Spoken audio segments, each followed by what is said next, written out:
Hello എജു വേൾഡിൻ്റെ മറ്റൊരു ക്ലാസ്സിലേക്ക് സ്വാഗതം.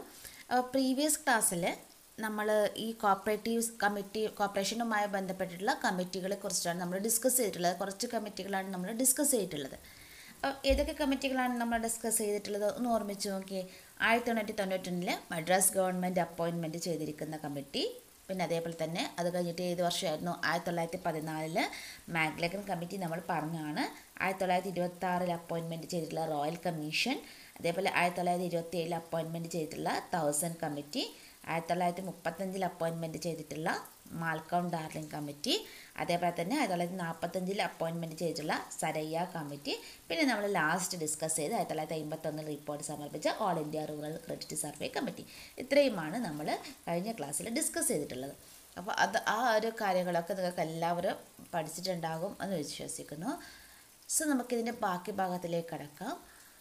അതിനു മുൻപായിട്ട് ഈ ചാനൽ ആദ്യമായിട്ട് കാണുകയാണെങ്കിൽ സബ്സ്ക്രൈബ് ചെയ്യുക. തൊട്ടടുത്തുള്ള ബെല്ലൈക്കൺ കൂടി എനേബിൾ ചെയ്തിട്ടുണ്ടെങ്കിൽ ഞാൻ വീഡിയോസ് ഇടുമ്പോൾ അതിൻ്റെ അപ്ഡേഷൻ നിങ്ങൾക്ക് ലഭിക്കുന്നതായിരിക്കും.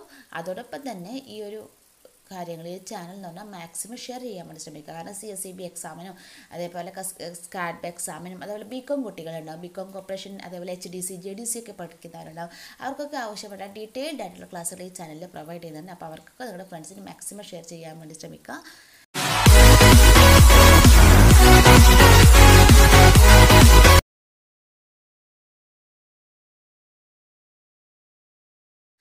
സോ നമുക്ക് ക്ലാസ്സിലേക്ക് കടക്കാം. ഇനി നമ്മൾ 1951 റിപ്പോർട്ട്, അതായത് അപ്പോയിൻമെൻറ്റ് ചെയ്ത് 1954 റിപ്പോർട്ട് സമർപ്പിച്ച all India rural credit survey കമ്മിറ്റിയെ കുറിച്ചാണ് നമ്മൾ ലാസ്റ്റ് ക്ലാസ്സിൽ പഠിച്ചത്. ഇനി നെക്സ്റ്റ് ഇയർ ആണ് 1955. 1955 അപ്പോയിൻമെൻറ്റ് ചെയ്ത് 1957 റിപ്പോർട്ട് സമർപ്പിച്ച ഒരു കമ്മിറ്റി ഉണ്ട്. ഏത് കമ്മിറ്റിയാണ്? Committee on cooperative law.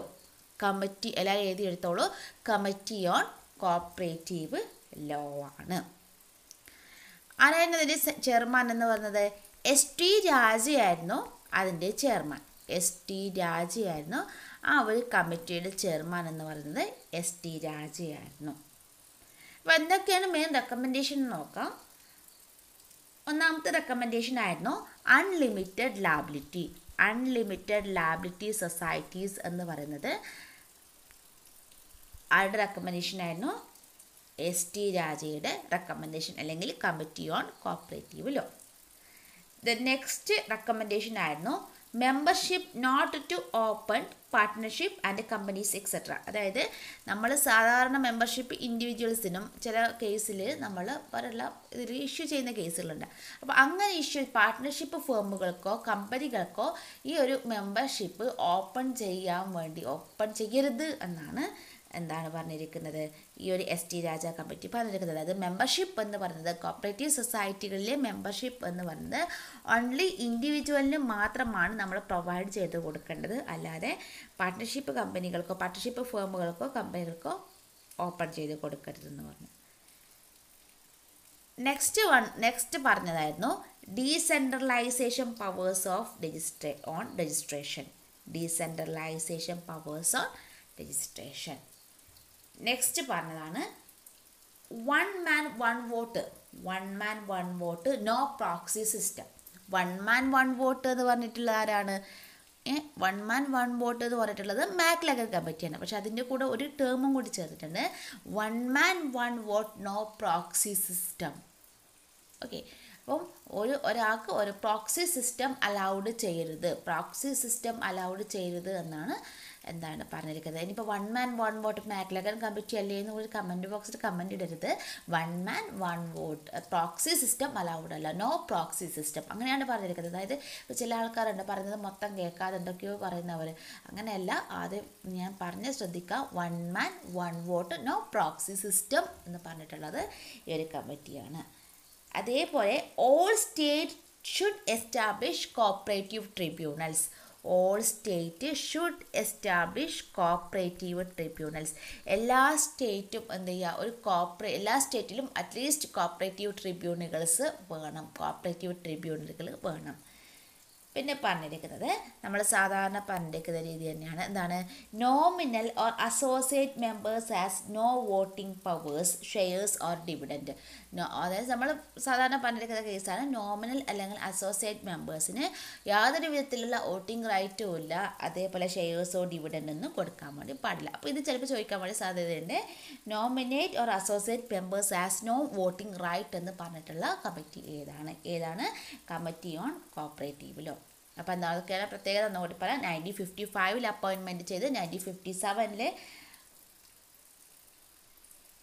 അതായത് അപേക്ഷ സമർപ്പിച്ചിട്ട് അല്ലെങ്കിൽ അവരുടെ റെക്കമെൻഡ് ചെയ്തിട്ടുള്ള കമ്മിറ്റിയാണ് നമ്മുടെ SG രാജ കമ്മിറ്റി എന്ന് പറയുന്നത്. അൺലിമിറ്റഡ് ലാബിലിറ്റി റെക്കമെൻഡ് ചെയ്യുന്നു. Membership not open to partnership companies or other companies. Then decentralisation powers on registration, one man one vote, no proxy system. All states should establish cooperative tribunals. Nominal or associate members has no voting right and shares and dividend. ഇത്രയും കാര്യങ്ങളാണ് ആ ഒരു committee പറഞ്ഞിരിക്കുന്നത്. ഇനി അടുത്ത കമ്മിറ്റിയാണ് നമ്മൾ 1955 appointment ചെയ്ത് 57 റിപ്പോർട്ട് സമർപ്പിച്ചതിന് അതേ അടുത്ത കമ്മിറ്റിയാണ് 1957 അപ്പോയിൻമെൻറ്റ് ചെയ്ത് 58 റിപ്പോർട്ട് സമർപ്പിച്ചിട്ടുള്ള മാൽക്കോം ഡാർലിംഗ് കമ്മിറ്റി. ഏത് കമ്മിറ്റിയാണ്? 1957 അപ്പോയിൻമെൻറ്റ് ചെയ്ത് 1958 റിപ്പോർട്ട് സമർപ്പിച്ചിട്ടുള്ള Malcolm Darling committee. Malcolm Darling കമ്മിറ്റിയാണ്. എന്താണ് പ്രത്യേകത? എന്തൊക്കെയായിരുന്നു റെക്കമെൻഡേഷൻ ചെയ്തിട്ടുള്ളത്? 1 വില്ലേജ് 1 സൊസൈറ്റി. അതായതിൻ്റെ കുറച്ച് റെക്കമെൻഡേഷൻ മാത്രമേ ഉള്ളൂ, പഠിക്കാൻ വേണ്ടിയിട്ട് എല്ലാം ഒന്നുമില്ല. 1 village 1 society. Areas of societies within 2 kilometre. അതായത് ആ ഒരു വില്ലേജിൽ ഒരു സൊസൈറ്റി, ആ ഒരു സൊസൈറ്റി എന്ന് പറഞ്ഞാൽ ആ ഒരു വില്ലേജിൽ 2 കിലോമീറ്ററിൽ ഉള്ളിലായിരിക്കണം. 1 village 1 society and areas of societies within 2 kilometre. Next ആണ് 1958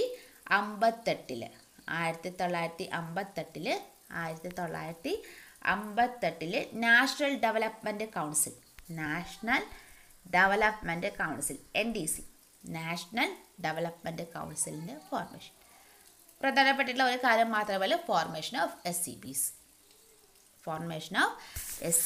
ആണ് മെയിനായിട്ടുള്ള റെക്കമെൻഡേഷൻ എന്ന് പറയുന്നത്. ഇനി അടുത്ത കമ്മിറ്റിയാണ് 1959 അപ്പോയിൻമെൻറ്റ് ചെയ്തിട്ടുള്ള working group on cooperative farming. എന്താ working group on cooperative farming? അപ്പോൾ അതിൻ്റെ ചെയർമാൻ ആരായിരുന്നു? നിജലിംഗപ്പയായിരുന്നു അതിൻ്റെ ചെയർമാൻ എന്ന് പറയുന്നത്. പിന്നെ എന്തായിരുന്നു അതിൻ്റെ റെക്കമെൻഡേഷൻ എന്ന് പറയുന്നത്? More than 1 societies in A village and voluntary membership. അതായത് ഒരു സൊസൈറ്റിയിൽ ഒന്നിലധികം സൊസൈറ്റികളാവാം.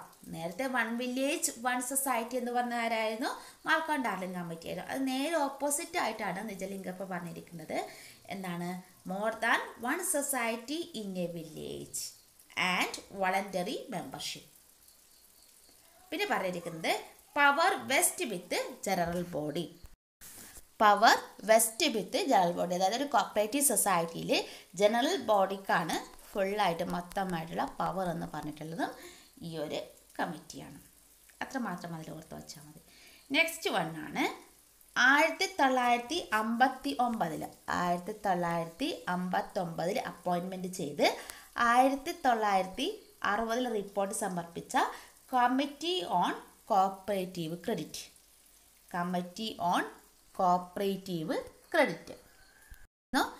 1959 അപ്പോയിൻമെൻറ്റ് ചെയ്തു, 1960 റിപ്പോർട്ട് സമർപ്പിച്ചു. ആരാണ് ചെയർമാൻ? VL മെഹത്തയായിരുന്നു ചെയർമാൻ എന്ന് പറയുന്നത്. അതുകൊണ്ട് തന്നെ ഈ കമ്മിറ്റിയെ നമ്മൾ VL മെഹത്ത കമ്മിറ്റി എന്നും കൂടി അറിയപ്പെടുന്നുണ്ട്. ഗവൺമെൻറ് ഓഫ് ഇന്ത്യയാണ് അപ്പോയിൻമെൻറ്റ് ചെയ്തിട്ടുള്ളത്. ഇനി എന്തായിരുന്നു അദ്ദേഹം പറഞ്ഞിട്ടുള്ളത്? ഒരു IAS ഓഫീസർ ആയിരിക്കണം കോപ്പറേറ്റീവ് സൊസൈറ്റിയുടെ രജിസ്ട്രാർ എന്ന് പറയുന്നത്.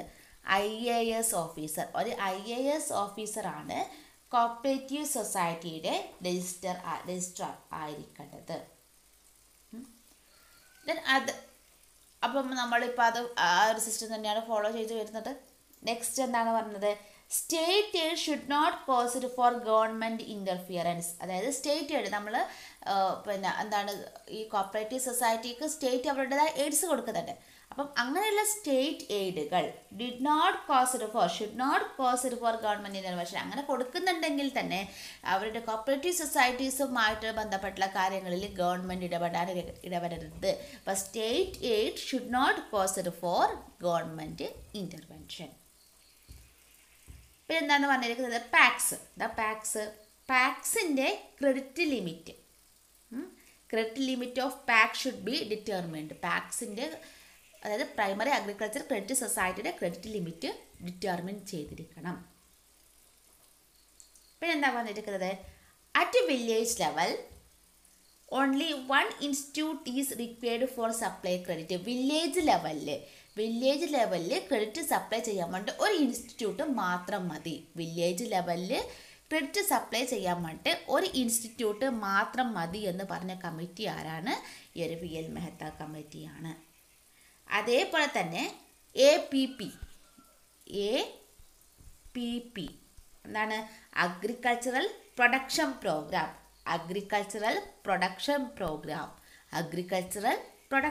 പ്രോഗ്രാമും റെക്കമെൻഡ് ചെയ്തിട്ടുള്ളത് ഈ ഒരു VL മെഹ്ത്ത കമ്മിറ്റി തന്നെയാണ്. പിന്നെ ഉള്ളത് ടാലൻറ്റ് കൾട്ടിവേറ്റേഴ്സിന് ലോണും കൂടി റെക്കമെൻഡ് ചെയ്തിട്ടുള്ളത് ഈ ഒരു കമ്മിറ്റി തന്നെയാണ്. എന്തൊക്കെയാണ് അപ്പോൾ ഒന്നും കൂടി പറയാം. 1900 നമ്മൾ കൃത്യമായിട്ട് പറഞ്ഞിട്ടുണ്ടെങ്കിൽ സെപ്റ്റംബർ 1959 അപ്പോയിൻമെൻറ്റ് ചെയ്തു.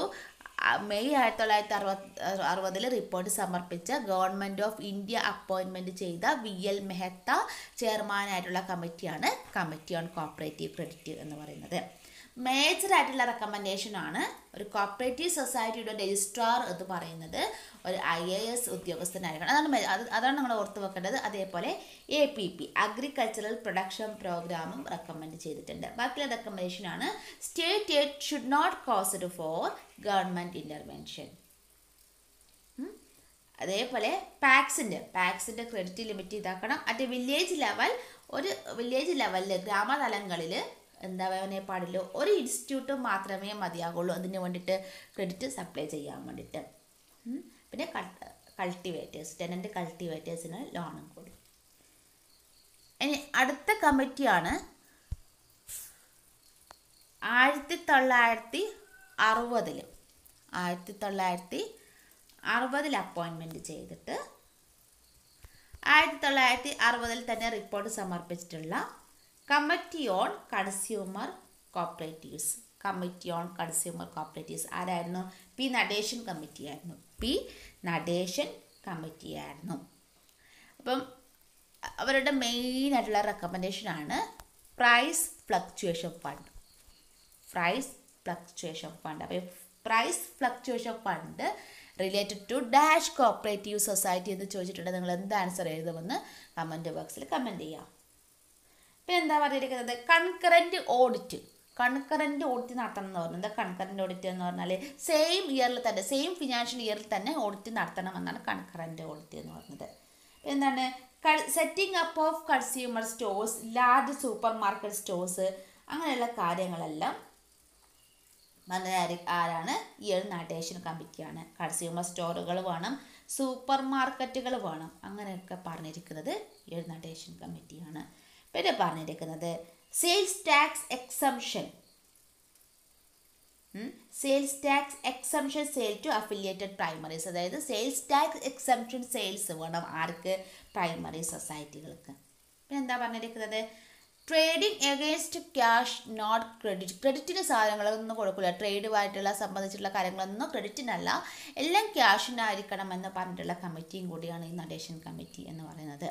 പിന്നെ എന്താണ്, incentive to managers through commission sale. മാനേജേഴ്സിന് ഇൻസെൻറ്റീവ്സ് പ്രൊവൈഡ് ചെയ്യുന്നത് വഴിയാണ്, കമ്മീഷൻ സെയിൽസ് വഴിയാണ്. പിന്നെ അതേപോലെ മാനേജറിൽ സബ്സിഡി. ഈ കാര്യങ്ങളെ കുറിച്ചിട്ട് പറഞ്ഞിരിക്കുന്ന കമ്മിറ്റി ആണ് നമ്മുടെ നടേശൻ കമ്മിറ്റി. കുറച്ച് ഇമ്പോർട്ടൻ്റ് ആയിട്ടുള്ള കമ്മിറ്റിയാണ് കേട്ടോ. കാരണം പ്രൈസ് ഫ്ലക്ച്വേഷൻ ഫണ്ട് മെയിനായിട്ടുള്ള റെക്കമെൻഡേഷൻസ് ആണ്. അതേപോലെ തന്നെ setting up of consumer stores, അത് നിങ്ങൾക്കറിയാം, ഒരുപാട് ക്വസ്റ്റ്യൻ വന്നതാണ്. ലാർജ് സൂപ്പർ മാർക്കറ്റ്, ഇത് കാര്യങ്ങളും പറഞ്ഞിട്ടുണ്ട്. പിന്നെന്താണ്, അതായത് incentive to managers to commission sales. അപ്പോൾ ഈ മെയിനായിട്ടുള്ള കാര്യങ്ങൾ അതിൽ ഓർത്ത് നോക്കാം. അടുത്ത കമ്മിറ്റിയാണ് 1961 അപ്പോയിൻമെൻറ്റ് ചെയ്ത് 1961 തന്നെ 1961 അപ്പോയിൻമെൻറ്റ് ചെയ്ത് 1961 തന്നെ റിപ്പോർട്ട് സമർപ്പിച്ചിട്ടുള്ള study team on cooperative training. Study team on cooperative training appointment ചെയ്തിട്ടുള്ളത് ആരാണ്? ഗവൺമെൻറ് ഓഫ് ഇന്ത്യയാണ് അപ്പോയിൻമെൻറ്റ് ചെയ്തിട്ടുള്ളത്. Government of India study team on cooperative training. ആരായിരുന്നു എൻ്റെ ഹെഡ് എന്ന് പറയുന്നത്?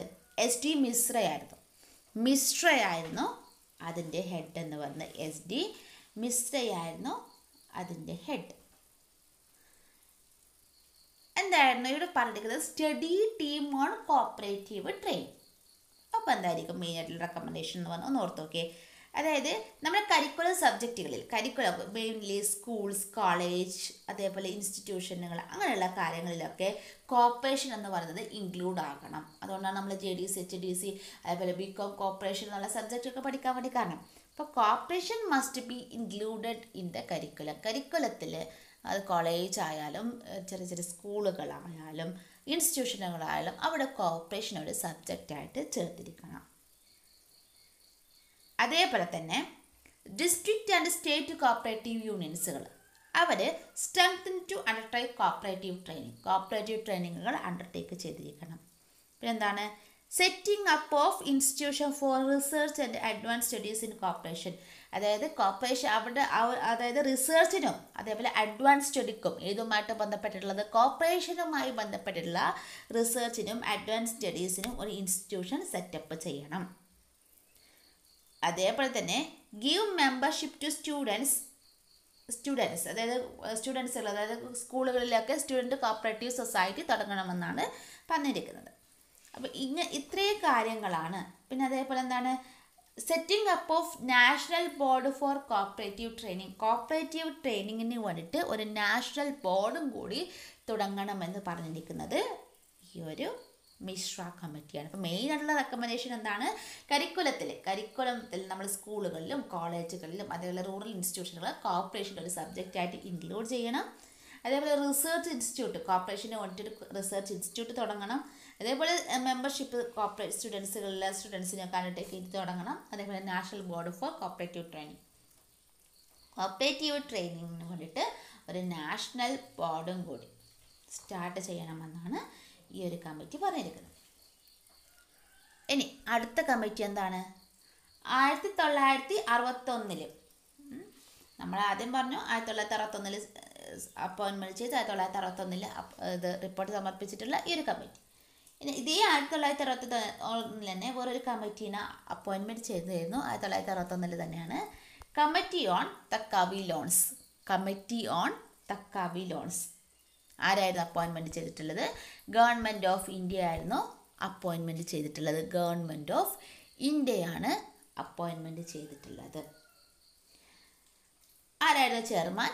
BP പട്ടേലായിരുന്നു അതിൻ്റെ ചെയർമാൻ എന്ന് പറയുന്നത്. പിന്നെ എന്തായിരുന്നു മെയിനായിട്ടുള്ള, അപ്പോൾ ആ കാര്യങ്ങൾ മാത്രം ഓർത്ത് വെക്കുക. അതിൽ മെയിനായിട്ടുള്ള റെക്കമെൻഡേഷൻ എന്ന് പറഞ്ഞാൽ coordination of panchayat and cooperatives in planning and welfare. ഒന്നും കൂടി പറയാം. Coordination of panchayat and cooperatives in planning and welfare. അതായത് പഞ്ചായത്തുകളും അത് പ്ലാനിങ്ങും വെൽഫെയർ കാര്യത്തിൽ ഇവരൊക്കെ കൂട്ടിയിട്ട്, പഞ്ചായത്തും അതേപോലെ കോപ്പറേറ്റീവ്സിനൊക്കെ കൂട്ടിയിട്ടാണ് എന്ത് ചെയ്യേണ്ടത്? ഇങ്ങനെ വെൽഫെയർ ആക്ടിവിറ്റികൾ കോർഡിനേഷൻ ചെയ്യുക, പഞ്ചായത്തും കോപ്പറേറ്റീവ്സും കൂടിയിട്ട്. നെക്സ്റ്റ് കമ്മിറ്റിയാണ്. അതൊക്കെ ജസ്റ്റ് ഓർത്ത് വെച്ചാൽ മതി, അധികം ഇങ്ങനെ ചോദിച്ചിട്ട് കണ്ടിട്ടില്ല. നെക്സ്റ്റാണ് 1963 അപ്പോയിൻമെൻറ്റ് ചെയ്തിട്ടുള്ള committee on cooperative administration. Committee on cooperative administration എന്ന് പറയുന്നത്. Committee on cooperative administration 1963 appointment ചെയ്തിട്ടുള്ള കമ്മിറ്റി ഓൺ കോപ്പറേറ്റീവ് അഡ്മിനിസ്ട്രേഷൻ. എന്താണ് കമ്മിറ്റി ഓൺ കോപ്പറേറ്റീവ് അഡ്മിനിസ്ട്രേഷൻ ആരായിരുന്നു ചെയർമാൻ എന്ന് പറയുന്നത്? വൈകുണ്ഠലാൽ മെഹ്തയായിരുന്നു ചെയർമാൻ. വൈകുണ്ഠലാൽ മെഹ്തയായിരുന്നു ചെയർമാൻ. അതേപോലെ തന്നെ റെക്കമെൻഡേഷൻ എന്ന് പറഞ്ഞാൽ cooperative enterprises of all kinds to be under the administration of registrar. അതായത് ഏത് തരത്തിലുള്ള കോപ്പറേറ്റീവ് സൊസൈറ്റികളും ആരുടെ അഡ്മിനിസ്ട്രേഷനിലായിരിക്കണം? രജിസ്ട്രാറുടെ അഡ്മിനിസ്ട്രേഷനിലായിരിക്കണം. രജിസ്ട്രാറുടെ അഡ്മിനിസ്ട്രേഷനിൽ ആയിരിക്കണം എന്ന് പറഞ്ഞിട്ടുള്ള കമ്മിറ്റിയാണ് എന്താ പറയുന്നത്? ഈ ഒരു വൈകുണ്ഠലാൽ മെഹ്ത കമ്മിറ്റി. വൈകുണ്ഠലാൽ മെഹ്ത കമ്മിറ്റി എന്ന് പറയുന്നത് 1963 അപ്പോയിൻമെൻറ്റ് ചെയ്തിട്ടുള്ള committee on cooperative administration Vaikunthlal മെഹ്തയായിരുന്നു. അപ്പോൾ cooperative enterprises of all kinds to be under the administrations of registrar. രജിസ്ട്രാറുടെ അഡ്മിനിസ്ട്രേഷനിലായിരിക്കണം എല്ലാ കമ്മിറ്റിയും എന്ന് പറഞ്ഞിട്ടുള്ള എല്ലാ എൻ്റർപ്രൈസസും എന്ന് പറഞ്ഞിട്ടുള്ള കമ്മിറ്റിയാണ് നമ്മളെ കമ്മിറ്റി ഓൺ കോപ്പറേറ്റീവ് അഡ്മിനിസ്ട്രേഷൻ എന്ന് പറയുന്നത്. അപ്പം ഇന്നിപ്പോൾ അത്രയും കമ്മിറ്റികളാണ് നമ്മൾ പഠിച്ചത്. നമുക്ക് 40 കമ്മിറ്റികളുണ്ട്. അപ്പം ഇതിൻ്റെ ബാക്കി ക്ലാസ്സുമായി മറ്റൊരു ദിവസം കാണാം. അപ്പം നിങ്ങളോട് പറയാനുള്ളത്, നിങ്ങൾ നമ്മളിങ്ങനെ അവകാശപ്പെടുന്നതല്ല, ഒരു ടൈപ്പാണ് തന്നെ പറയാം. അതായത് നിങ്ങളൊരു ഇൻസ്റ്റിറ്റ്യൂട്ടിൽ ചേർന്നിട്ടാണെങ്കിൽ നിങ്ങൾക്ക് ഈ സംഭവങ്ങളൊക്കെ ചിലപ്പോൾ കിട്ടുമായിരിക്കും. പക്ഷേ യൂട്യൂബ് ക്ലാസ്സിൽ ഞങ്ങൾ എജുവേൾഡിന് മറ്റുള്ള ഇതുമായിട്ട് നമ്മൾ കറക്റ്റായിട്ട് അവകാശപ്പെടാൻ പറ്റും. ടോട്ടലി നമ്മളൊരു യൂട്യൂബ് സെഷൻസിൽ ആണെങ്കിലും ഏകദേശം കോർപ്പറേഷനുമായി ബന്ധപ്പെട്ടുള്ള എല്ലാ ക്ലാസ്സുകളും നമ്മൾ പ്രൊവൈഡ് ചെയ്തിട്ടുണ്ട്. വെറുതെ സെക്ഷൻസും കൊണ്ട് ഇങ്ങനെ കുറേ MCQs കൊണ്ട് കുറേ സീരീസുകൾ കടക്കാതെ, അല്ലെങ്കിൽ കുറേ ലോ എടുത്ത് തന്നെ റിപ്പീറ്റ് ചെയ്ത് പിന്നീട് അവരുടെ ആപ്പിലേക്ക് 1-2 ക്ലാസ്സുകൾ കണ്ടിട്ട് അവരുടെ ആപ്പിലേക്ക് പോകാൻ പറയുക, അങ്ങനെയുള്ള രീതിയല്ല എജുവേൾഡ് ഫോളോ ചെയ്യുന്നത്. നിങ്ങൾ ആപ്പ് ഉപയോഗിക്കുന്നത് കൊണ്ടോ അല്ലെങ്കിൽ ഇൻസ്റ്റിറ്റ്യൂട്ടിൽ ചേർന്നതുകൊണ്ടോ അതിന് കുറ്റം പറയുന്നില്ല. കാരണം നമുക്ക് സ്വതന്ത്രമായിട്ട് അവകാശപ്പെടാൻ വേണ്ടി പറ്റും. ഒരു കോർപ്പറേഷൻ അല്ലെങ്കിൽ CSEB എക്സാമിന് വേണ്ടിയിട്ടുള്ള, അതായത് നമ്മൾ സബ്ജക്റ്റീവ് മീൻസ് നമ്മൾ ഇംഗ്ലീഷ് പ്രൊവൈഡ് ചെയ്യുന്നില്ല, അതേപോലെ മാത്സ് പ്രൊവൈഡ് ചെയ്യുന്നില്ല. അതിന് ഒരുപാട് നിങ്ങൾക്ക് യൂട്യൂബ് ക്ലാസ്സും ആപ്പുകളും അതേപോലെ ബുക്കുകളൊക്കെ അവൈലബിൾ ആണ്. അല്ലാതെ ഏകദേശം എല്ലാ ക്ലാസ്സുകളും നമ്മൾ നിങ്ങൾക്കായിട്ട് പ്രൊവൈഡ് ചെയ്യുന്നുണ്ട്. അതിന് വേണ്ടി അങ്ങനെ പ്രൊവൈഡ് ചെയ്തത് കൊണ്ട് നമുക്ക് ഒരുപാട് യൂട്യൂബേഴ്സിൻ്റെ അല്ലാതെ ഒരുപാട് ആപ്പുകളുടെയും അതേപോലെ തന്നെ ഒരുപാട് കോച്ചിങ് ഇൻസ്റ്റിറ്റ്യൂഷനുകളുടെയൊക്കെ കുറേ വിമർശനങ്ങൾ ഇപ്പോഴും നേരിട്ട് കൊണ്ടിരിക്കുന്നുണ്ട്. പക്ഷേ ഇത് നമ്മളെ വിശ്വസിച്ച് നമ്മളുടെ കൂടെ നിന്നിട്ടുള്ള സബ്സ്ക്രൈബേഴ്സിന്, അതിപ്പോൾ എല്ലാവർക്കും പൈസ കൊടുത്തിട്ട് കോച്ചിങ് ഇൻസ്റ്റിറ്റ്യൂഷനിൽ പഠിക്കാൻ പറ്റണം എന്നൊന്നുമില്ല. പക്ഷെ നമ്മളെ വിശ്വസിച്ച് നമ്മുടെ കൂടെ നിന്നിട്ടുള്ളവർക്ക് നമ്മൾ ചെയ്തു കൊടുക്കുന്ന ഒരു വിശ്വാസത്തിന് നമ്മൾ പകരം നൽകുന്ന നമ്മുടെ ക്ലാസ്സുകളാണ്. പലർക്കും ഇപ്പോൾ കൊറോണയാണ്, അല്ലാതെ തന്നെ പഠിക്കാൻ ഭയങ്കര ബുദ്ധിമുട്ടുള്ളവരുണ്ടാവും. ഓക്കെ, അവർക്ക് വേണ്ടിയിട്ട് നമ്മൾ പ്രൊവൈഡ് ചെയ്യുന്നതാണ്. ഇനി ആരൊക്കെ വിമർശിച്ചാലും എന്തൊക്കെ തരത്തിലുള്ള വിമർശനങ്ങൾ വന്നിട്ടുണ്ടെങ്കിലും നമ്മളെ തീർച്ചയായിട്ടും നമ്മളെ വിശ്വസിച്ച് കൂടെ നിന്നിട്ട് ഇത്രയും സബ്സ്ക്രൈബേഴ്സിന് നിങ്ങൾ എന്താണോ വേണ്ടത്, നിങ്ങൾ എവിടെയാണോ എത്തിക്കേണ്ടത്, അതിനാവശ്യമായിട്ടുള്ള ക്ലാസ്സുകൾ നമ്മൾ പ്രൊവൈഡ് ചെയ്യുന്നതാണ്. സോ ഇതിൻ്റെ ബാക്കി ഭാഗമായി മറ്റൊരു ദിവസം കാണാം. അതുവരെയും ബൈ.